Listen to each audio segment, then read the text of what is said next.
certain questions that return to us again and again, no matter how much we grow, heal, or study.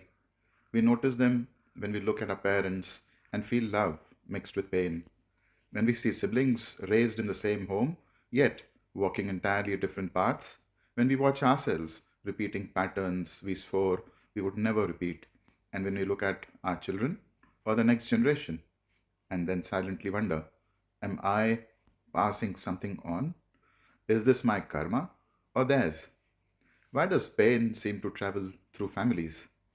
So many people wonder about this. This even shows up in conversations about trauma, narcissism, emotional neglect, sacrifice, guilt, duty, rebellion, and healing. It shows up when spirituality meets psychology, when ancient wisdom meets modern pain. The Bhagavad Gita matters here because it was never meant to be just abstract philosophy. Lord Krishna speaks on a battlefield, that's true, but at a moment of emotional crisis, family conflict, moral confusion, and existential overwhelm.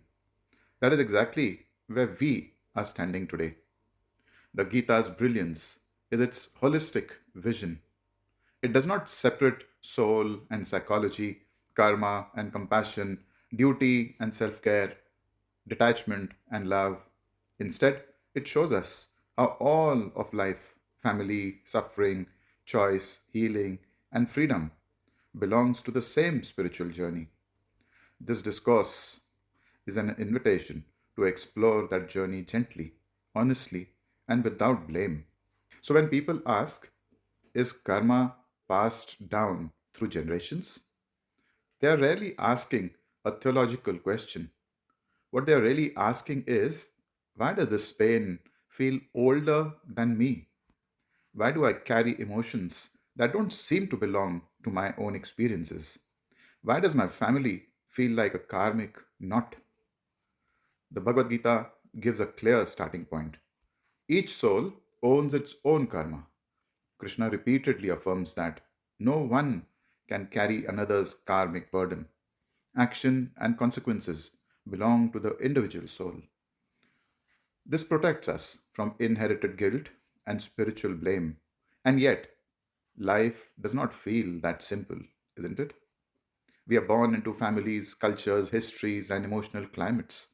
We absorb tone, fear, silence, anger, love, and expectation long before we can even think. So the deeper question becomes, if karma is individual, why do patterns repeat across generations? The Bhagavad Gita does not deny this complexity. It is complex. The Bhagavad Gita invites us to look deeper. One of the biggest misunderstandings about karma is that it is a cosmic punishment. Lord Krishna never teaches karma as revenge or reward. He teaches it as cause and effect in consciousness. Every action, especially those done with strong emotion, attachment, or fear, leaves an imprint on the mind. And these imprints are called samskaras. Samskaras are not memories in the ordinary sense, they are tendencies. How we react under stress, what feels familiar, even when it hurts, what we tolerate, what we chase. When souls are born, they bring these samskaras with them, not as stories, but as patterns of energy and learning. So, karma is not passed down like an inheritance of debt. That's a wrong notion. But souls with compatible lessons often gather together. That is where families come in. Thus, that brings us to the next question: why souls are born into specific families? The Upanishads and Puranas describe life as a long journey of the soul across many births. Each birth offers a specific classroom. Families are not random. This does not mean parents are to blame children, deserve suffering, pain is justified. It means something far subtler. Souls are drawn into relationships where their unfinished lessons can surface. Sometimes that lesson is learning love. Sometimes it is learning boundaries. Sometimes it is learning self worth after generations of self erasure. A child is not born to fix their parents. A parent is not born to own the child's destiny. But the karmas may intersect, like mirrors placed in front of one another.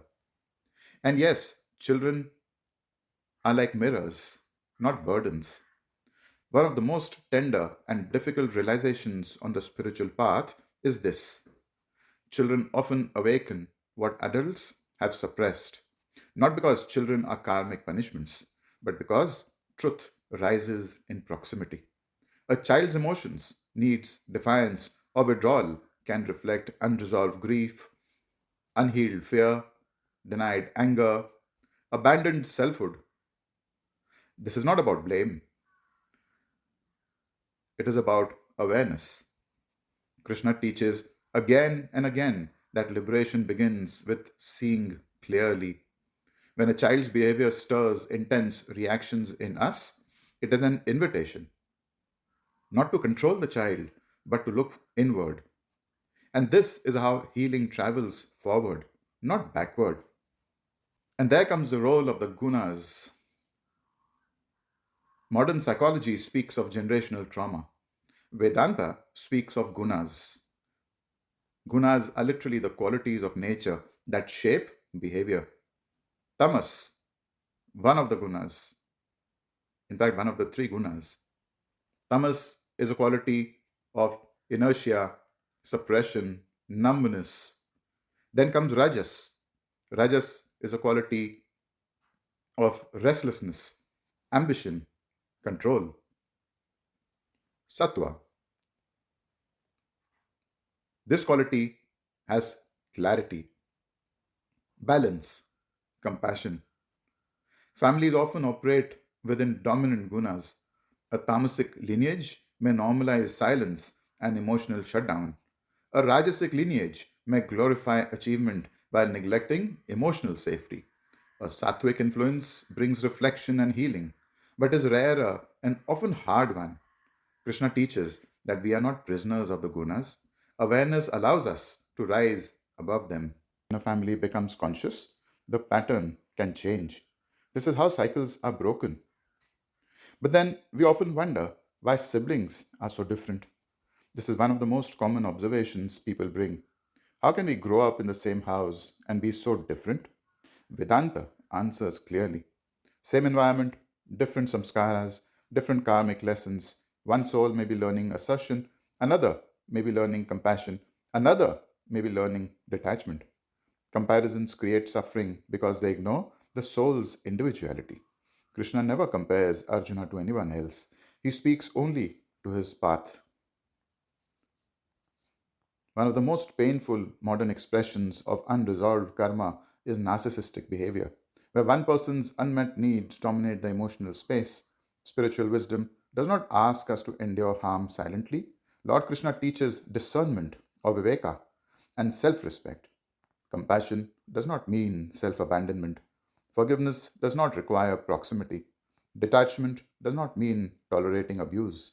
Sometimes the most spiritual act is stepping away without hatred. And it is clarity.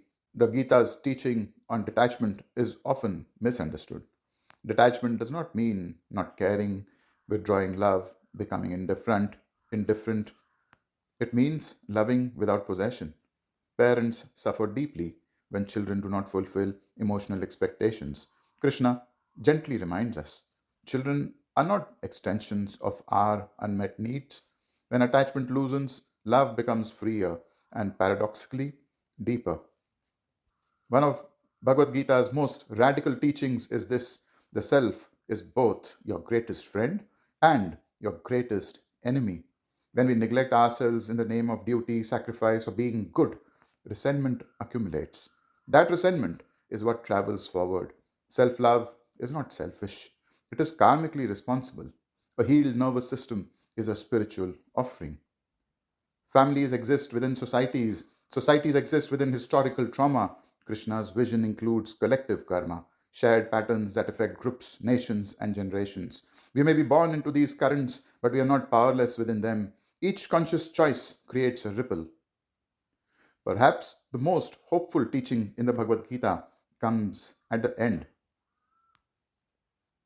After offering all wisdom, Lord Krishna says, I have shared this knowledge. Now reflect and choose. This is revolutionary. Karma is not destiny carved in stone. Awareness creates choice. Choice creates new karma. Therefore, healing is an act of love across time.